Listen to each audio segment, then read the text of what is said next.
Guys, so this is the 2 days later after that attempt of putting the engine and transmission in. I just kind of took a little bit of time and, finagled things without the camera on. It's a little less stressful. I work a little bit faster, a little more efficient. So this is kind of where we currently stand here. So the engine is in, and I'll go over here, I'll show you what cross member I ended up using for the ADE. There's not a whole lot of options, so I actually went with the Stiflers. It's kind of like a universal, you bolt it in on the frame type of cross member. So you can see it there. It bolts through here to this side of the frame. You can see the nuts and bolts here. And it comes with provided spacers, so you get the right degree of tilt on the transmission. I may have to add another spacer. I gotta pretty much put the car get the car level first before I go ahead and attempt a angle of the transmission. So yeah, the transmissions and the engine are both bolted in and sitting where they're going to be sitting. I will say with this UPR kit, everything is very tight. You can, you can't really see. Let me grab you can see how tight everything is behind the intake manifold there. The map sensor is literally touching the firewall, but it's not obstructing it. So went ahead and got the fuel line hooked up and ended up getting the ICT billet water pump spacer so I can use the LS1 water pump.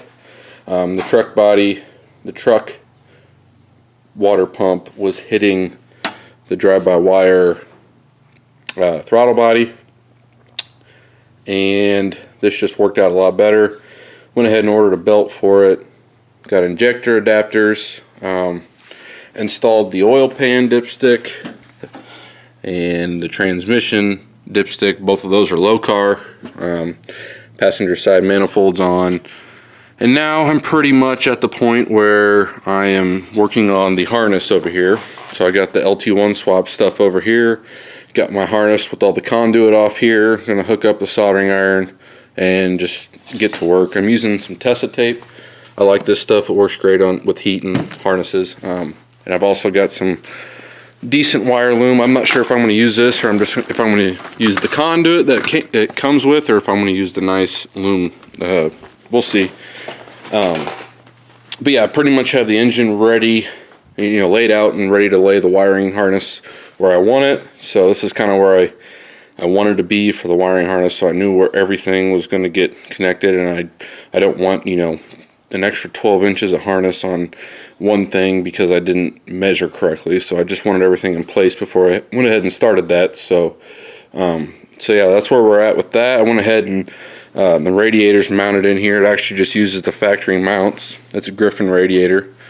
Waiting on the shroud and fans. I have the 4L80E trans cooler down here.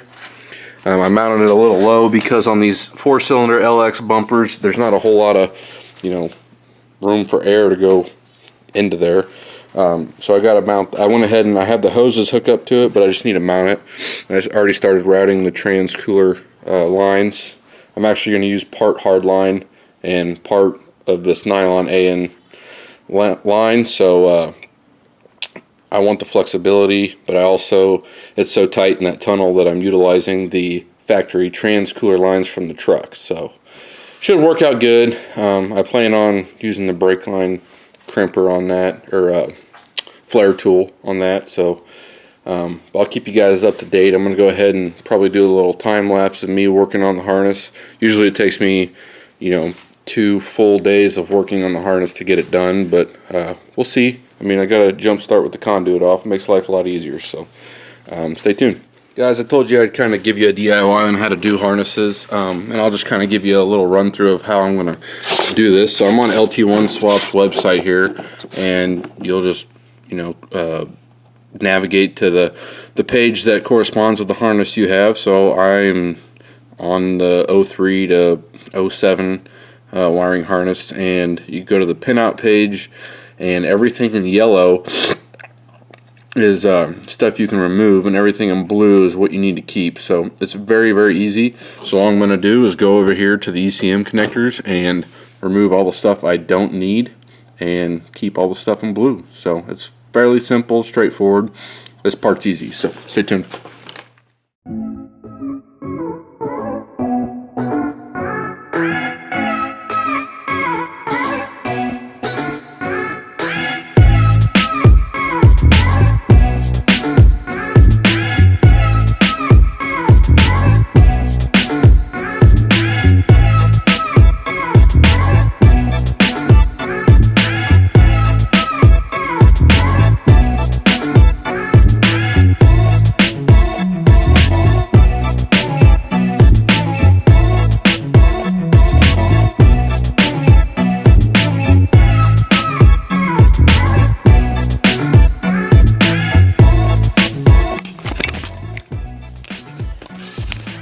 Alright guys, at this point you should pretty much just have a big mess like this.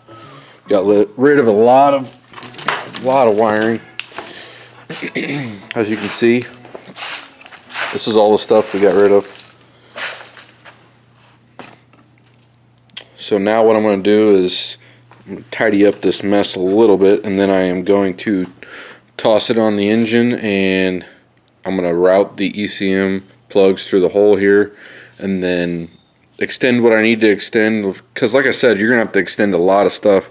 The factory truck ECM sits here, and so it's real short. In other words, it's not made to go under the dash like I'm wanting it to. So we're gonna have to extend a lot of wires. So for example, like the engine coolant temp sensor here, it's super close, you know, from here to here where it was factory, and now we're sticking it all the way under here. We're gonna have to extend all those wires. So, and that goes for a lot of stuff. So this is the time-consuming part. But if you're just doing a truck, or you know, placing the ECM where the truck ECM originally is from the factory, at this point you literally just wrap all this up how it came, and you just electrical tape, put your conduit on, and you're ready to rock and roll. I mean, just, you know, plug your wires in. You're basically just going to put, like I said, pink is switched ignition, and orange, you know, there's a few orange here is your constant 12 volts, and besides that, it'll run. I mean, you hook your fuel pump wire up, and you'll have your starter crank wire, and besides that, I mean, it'll fire up, no problem. It's not as hard as everybody thinks it is. So I'm gonna do it a little bit more fancy like than the sloppy way, but you know, I make these on the side, so I kind of have to hold up to my reputation that I have. So alright guys, I probably won't do a whole lot of filming as far as like a time lapse. I'll go ahead and get a lot done and then update you guys as I go along. So alright guys, we are back after a couple of hours. I went ahead and got a bunch of stuff soldered, everything I needed to. You can kind of see I run things how I would lay it out on the engine if I were hooking things up. And so you know, you get your injectors, you got your drive-by-wire plug, you know, I have everything laying where it would hook up. Crank sensors down there. I went ahead and even ran the ECM connectors through the firewall, and I always leave a little bit extra slack up here. That way I have plenty of room to mount the ECM under the passenger kick panel there. So got my transmission lines running off the side here, because those will obviously route down the back of the engine, and then oxygen sensors. But besides that, it's pretty well ready to be removed out of the car. I'll tidy some things up, and then we'll go ahead and wrap it with some conduit and place it back in the car. But for now, this is going to be it for today.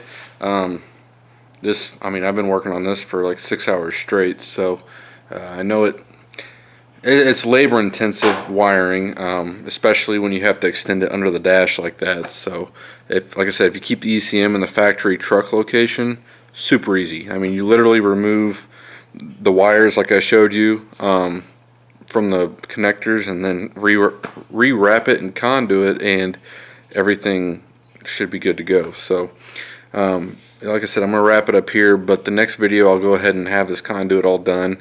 And then after that, we literally got to put on one exhaust manifold, and hook up the battery and stuff, add some fluids, and try and start this thing. So I don't think I'm going to be making the deadline as far as, you know, running and driving by March 30th, but I think I'll have it fired up by March 30th. So I'm optimistic. You know, with the kids having surgery, you know, back to back, it kind of put a damper on things. So I still need a drive shaft made. Still need to get some radiator hoses.